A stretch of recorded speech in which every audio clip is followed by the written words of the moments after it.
ఇక బిగ్ 7లో మనం చూడబోయే నెక్స్ట్ టాపిక్ ఇదే. మన రాడార్ గురించి. మన అధునాతన రాడార్ వ్యవస్థ రెడీ అయింది. ఇది ఇటు చైనాకు అటు పాకిస్తాన్కు నిద్ర పట్టని పని మరో టెక్నాలజీని మనం సొంతం చేసుకున్నాం. అదే ఫోటానిక్ రాడార్.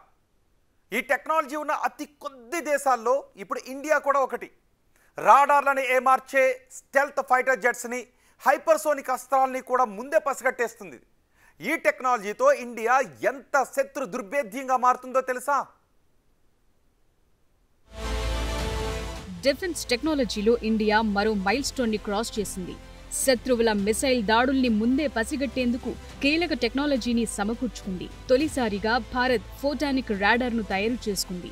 దీంతో ఈ టెక్నాలజీ ఉన్న అతి కొద్ది దేశాల సరసన ఇండియా చేరింది.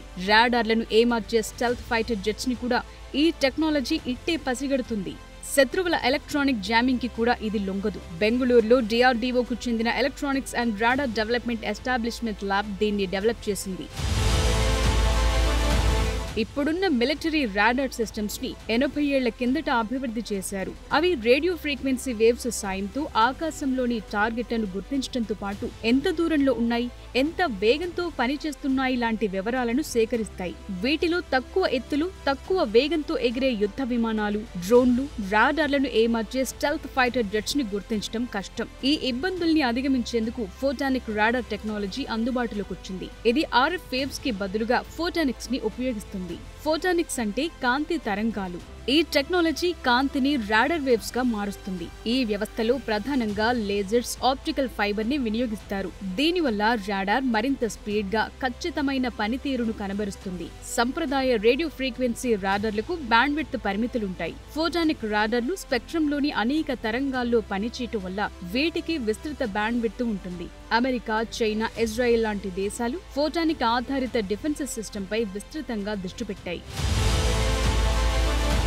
ఫోటానిక్ టెక్నాలజీ రాడార్ ప్రత్యర్థులపై నిఘాతో పాటు దాడులకు కూడా ఉపయోగపడతాయి.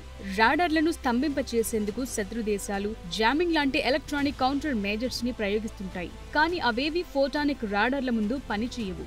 దీని ప్రధాన బలం ఫోటానిక్ ఇంటిగ్రేటెడ్ సర్క్యూట్లు. ఇవి సిగ్నల్స్ ని వేగంగా విశ్లేషిస్తాయి. ఈ ఫోటానిక్ రాడార్ పనితీరును విశ్లేషించడానికి డిఆర్డీఓ ఈ ఏడాది చివరి నుంచి విస్తృతంగా పరీక్షలు నిర్వహించనుంది.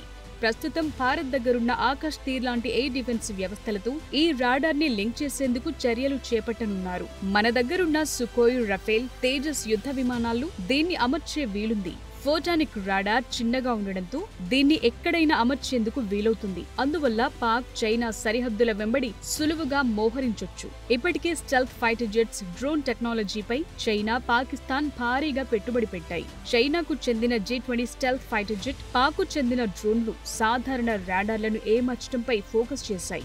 రెండు శత్రు దేశాల వ్యూహాలను ఫోటానిక్ రాడార్లతో అడ్డుకునేందుకు వీలుంటుంది. శత్రువుల ఎయిర్ మిసైల్ అటాక్స్ నుంచి ముందే సమాచారం ఇచ్చే ఎయిర్ డిఫెన్స్ వ్యవస్థ ఈ రాడార్లను అమర్చడం వల్ల ముప్పును ముందే గుర్తించే వీలుంటుంది.